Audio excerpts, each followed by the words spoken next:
smoke detectors. I had to choke that sucker to start it, but man, she's running and driving great. I'm so excited about spring for that thing. I can't wait.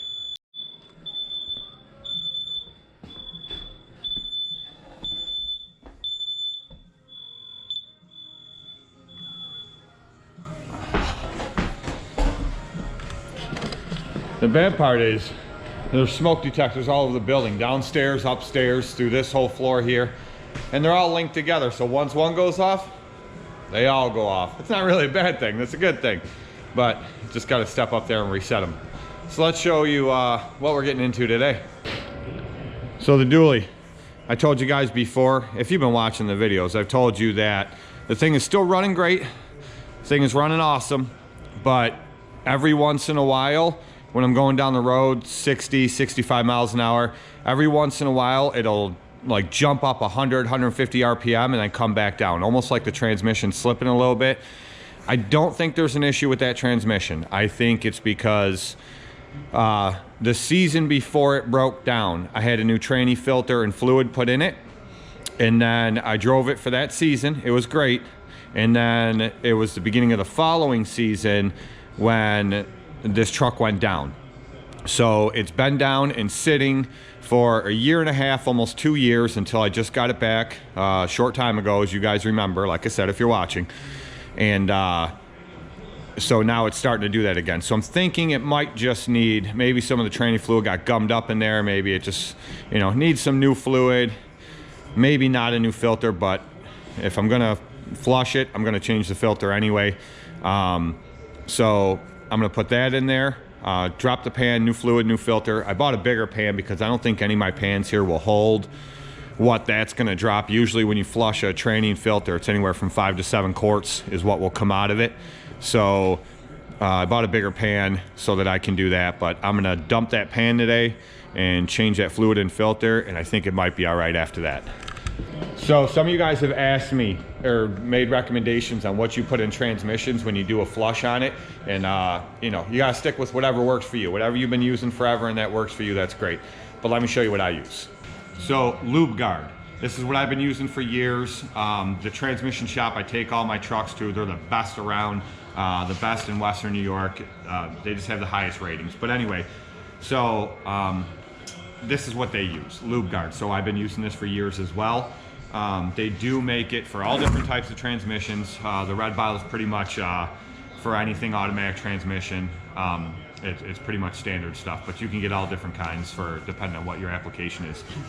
But that's what I use. So I will dump that in first. Once I get the new filter in there and get the pan back on, I'll dump that in first, and then I'll finish it off with the transmission fluid that goes in here. So check this out. You guys know that the monsters I drink the zero sugars. So I'm not a big fan of the regular ones, but the zero sugars, that's what I drink. So I found this new one. It might not be new to you guys, but I've never seen it. I like the color of the can, but that's the new one. And this sucker is zero sugar, and it's Ultra Fiesta Mango. Let's give it a shot. No idea. Woo! Oh, that's good. I like that. The white one's still my favorite. It's called Ultra or something like that. But that's my favorite one. But this is really good. I like it.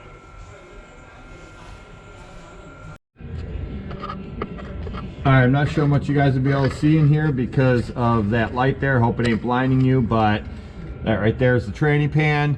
It's coated in oil. I do have a small oil leak.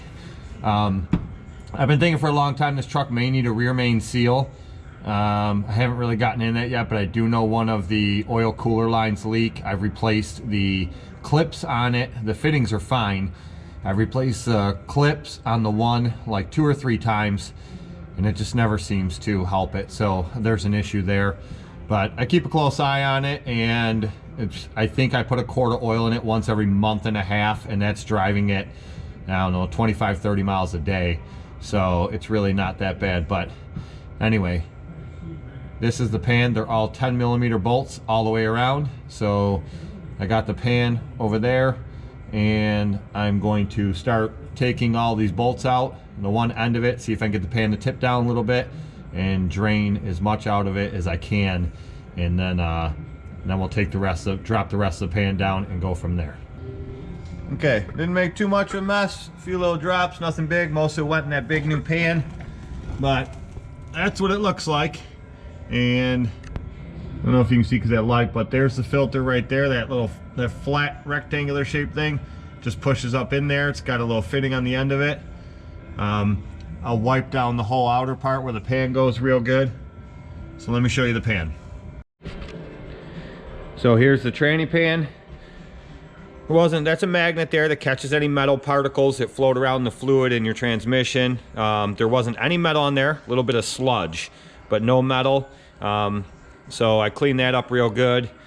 I have to clean up the edges here from a little bit from the old gasket, which came right off easy. It's one-piece gasket. It's kind of rubber and metal.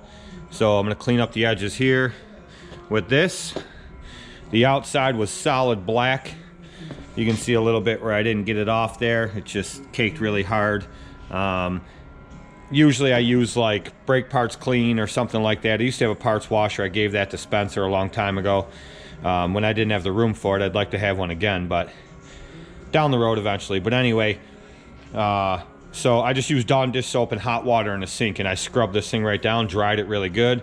So I'll take the wheel here with a disc on it, and I'll clean up the edges here, and then I'll wipe the whole thing down real good, and there'll be time to pull that filter out.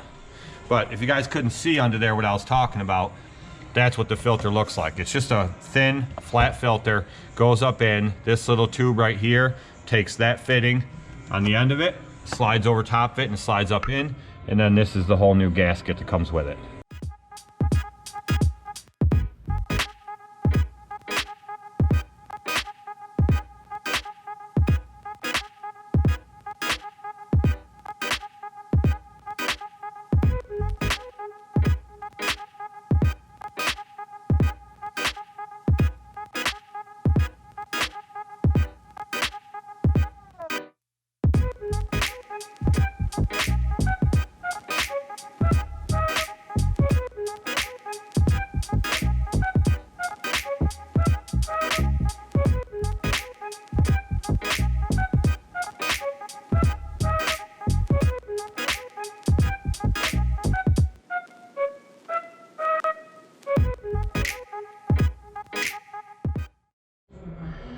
Okay, so after I went over the whole edges and cleaned it up, there was a little bit of like grease on there, debris left, a little bit of brake clean with a rag, clean that right up. Now usually what I do is, I usually have this purple tube, it's about that long, and it like, the cap comes off and it turns like chapstick, and it's like this purple sticky stuff.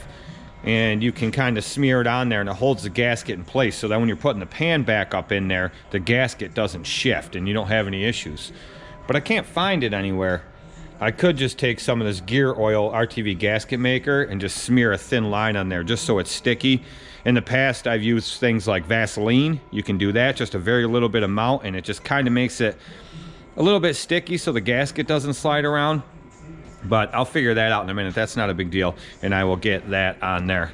But I'll get this opened up and get this gasket out of here and get this gasket set in place.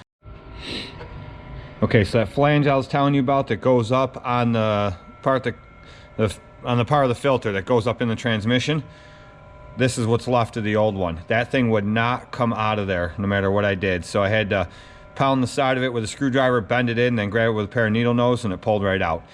But when you put these back in, you got to put some type of something on them so that they're slippery. So what I did is just wipe transmission fluid around the outside of it, and then I used a bearing press, a bearing seater, a tool I have. I'll show you. This right here. Okay, this and those just go on the end of there. And this is the smallest one I got, so I put that on the end of there, and then I tapped the new one in. It went in no problem, nice and easy. So now that's in and the pan is back on. When you tighten the pan down, you have to crisscross, go back and forth each side of the pan. They're all 10mm bolts, like I said, except for the 2 on the side that hold the transmission cable bracket. Those are 1/2-inch bolts. Everything else is 10mm all the way around. Would have been nice if they kept them all 10mm all the way around, but it is what it is. So anyway, that's all back together. The pan is on, it's tight, it's the way it should be. I don't know what the torque specs are for that. Some of you guys are super anal about that stuff. I'm really not. It just depends on what it comes to. Sometimes I am. But give it one good ooga ooga at the end there. Once you get them all nice and snug and cross back and forth again all the way around, you should be good. I've never had an issue doing it that way. But like I said, now we got the funnel in there. We're going to put the bottle of lube guard in first. And then I'm going to start filling it up with fluid. Now they say in the manual that when you do a flush on the 4L80 transmission, which is what is backed up to this big block 454, that you'll lose about 5 quarts. So I'm gonna put this one in here, and then I'm gonna put 4 quarts in, and I'm gonna check it. And then what I'll do is I will go from there and add as needed. But I'm gonna get these in, get these put in here. Actually, what time is it? I gotta meet a friend for lunch. It is 11:15. Okay, it's only about 15 minutes away where I have to meet them at, and I gotta meet them at 12. So I'll get this fluid put in here and then get washed up and then go from there. This stuff isn't really thick or anything. I know sometimes when you put certain things in transmissions, honey, this stuff is like the consistency of honey. This stuff is not. It's the same consistency as the transmission fluid. And I'll get that put in there. This phone has been blowing up all day. Snaps, text messages, phone calls, emails. That there is a snap.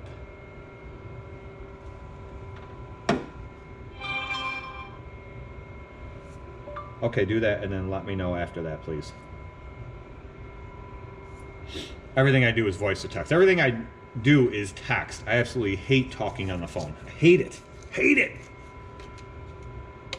But I'm the king of voice to text. I'm the king of screwing up voice to text because it never spells it the way I want, and then half the time I'll have to go back and fix it.